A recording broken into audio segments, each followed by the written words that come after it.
Oke, kita kembali lagi ke modul transaksi pembelian ya. Nah, di sini ada modul transaksi pembelian. Nah, kita coba ke modul transaksi penjualan. Nah, ini kan dari laporan kartu stok sudah ada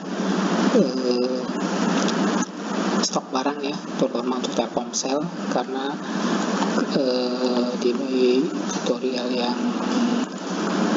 kemarin itu kan ada pembelian ya, dimana pembeliannya itu kalau kita cetak, nah ini Telkomsel harga belinya 13.000 ya, kemudian kita beli sebesar 200 ya, nah, totalnya 26. Nanti di sini juga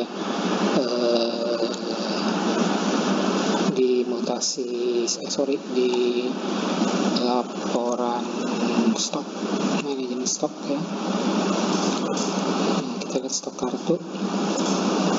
Nah, itu sebesar 200 sama dengan total pembeliannya ya. Kemudian yang 300 itu Telkomsel 2 GB ya. Nah, ini 300, dan yang 51.000 itu Telkomsel 5 GB ya, 400 pieces, dan 100 pieces itu Telkomsel yang 7 GB ya. Nah, ini timbul dari akibat pembelian ya dengan stok. Nah, kemudian kita lihat coba laporan stok. Nah, laporan stok juga nilainya sama ya, 200, 300, 400 sesuai. Berikut juga dengan rekap ya. Nah, nanti rekap juga kalau misalnya kita cetak nah itu nilainya juga sama di sini ya. Yang terisi itu hanya produk Telkomsel, karena yang lainnya belum ada pembelian, maka nilainya nilainya itu masih 0 gitu ya. Nah, setelah itu kita ke pembelian ya. Pembelian itu buat teman-teman ini kan masih akses levelnya itu saya masih pakai administrator ya.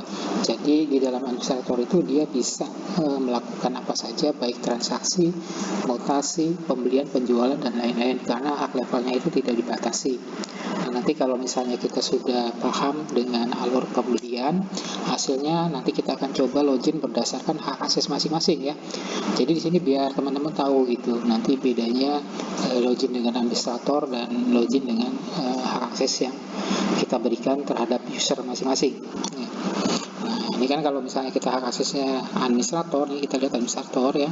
Nah, itu tampil semua nih ya, modul-modul yang ada di semua aplikasi pos ini gitu ya.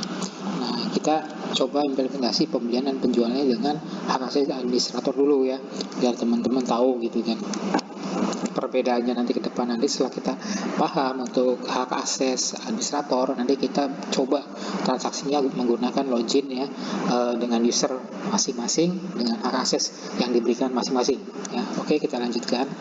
Nah, nanti di sini ada yang namanya penjualan ya. Kita coba penjual ya. Nah, sekarang kita jual. Nah, nanti di sini ada yang namanya kita pakainya tunai ya, misalnya masuknya ke outlet gitu ya. Nah, kemudian di sini misalnya penjualan pertama ya. Nah, kemudian kita masukkan dinosel ya, cari dinosel ya. Kemudian kita pilih barangnya yang ada harganya itu kan tadi Telkomsel ya, harga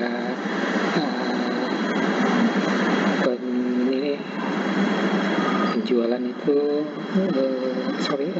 yang Telkomsel yang ada stoknya. Ini kan nggak ada stoknya nih ya. Nah, ini kan nggak ada stok nih. Misalnya kita 8 GB belum ada ya, tapi kita misalnya kita salah entry, misalnya kita 10, kemudian kita add. Nah, nanti stok barang tidak cukup ya, sisa stok ya. Nah, sisa stok sama dengan 0 ini. Nah, nanti kita bisa lihat Kenapa nggak bisa transaksi? Karena memang untuk kartu perdana Indosat 8GB perdana itu belum tersedia gitu ya. Jadi di sini udah ada rule untuk proteksi. Jadi apabila user itu salah pilih, dia memilih barang yang belum ada, nah transaksi itu tidak bisa dilanjutkan ya. Nah, coba kita lihat untuk Telkomsel ya. Telkomsel. Nah, Telkomsel di sini misalnya ini ada 400 nih. Nah, kita beli ya, ada 400, nah, harganya 55 gitu kan. Nah, tidak ada diskon, kemudian kita pilih di sini kuantitinya berapa? Misalnya 20.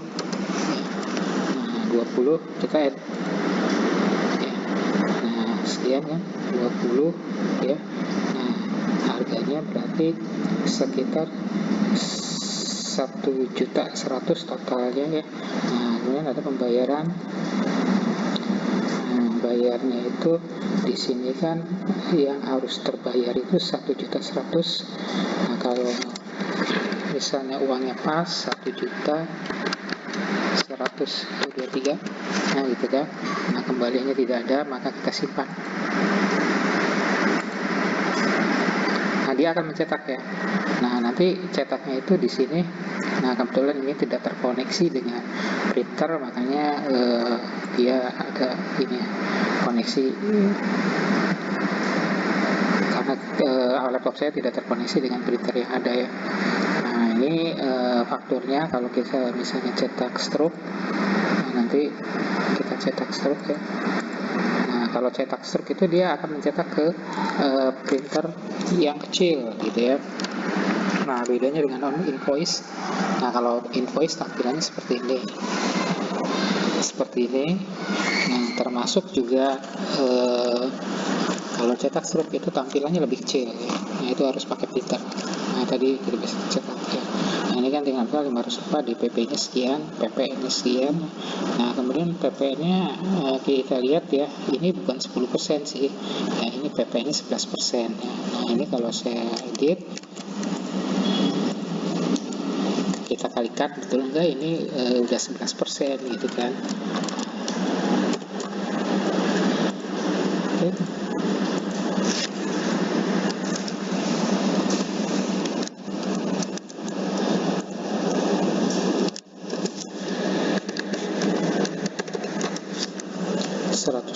ya, setelah saya hitung betul ini 108, ini berarti 11%. Nah, ini seperti ini pembelian.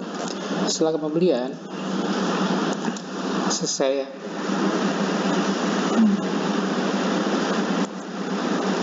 Tutup form. Nah, ini transaksi pembelian. Nah, terus kita lihat di stok ya, stok barang atau kartu stok. Nah, untuk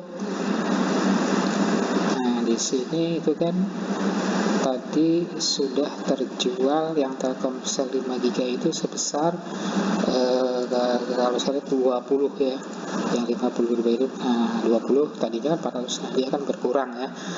Nah, kalau kita cetak,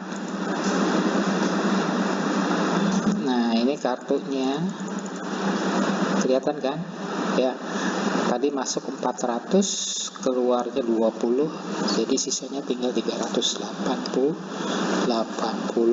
ya. Nah, karena ada penjualan ya. Nah, ini nanti di sini ada yang namanya rekap ya. Nah, nanti di stoknya juga kita lihat stok Telkomsel. Nah, dia juga berkurang nih ya, 380. Nah, nanti rekapnya juga ada kalau kita cek rekapnya.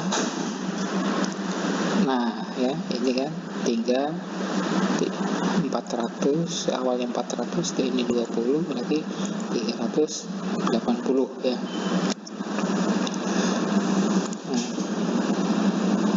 Nah, kemudian untuk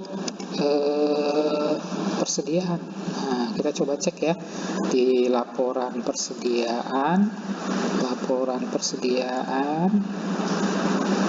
kantor pusat sampai dengan ini cetak persediaan dengan jumlah 0. Nah, kalau kita centang berarti nanti yang nilainya 0 juga tercetak gitu. Tapi kalau kita abaikan, nah nanti yang bernilai saja yang dicetak. Nah, ini kan yang bernilai saja. Nah, ini saldonya 20 dan 300 dan 100 ya. Nah, gitu kan. Ya. Mungkin sampai di sini dulu untuk pembelian. Nanti kita lanjutkan ke video berikutnya.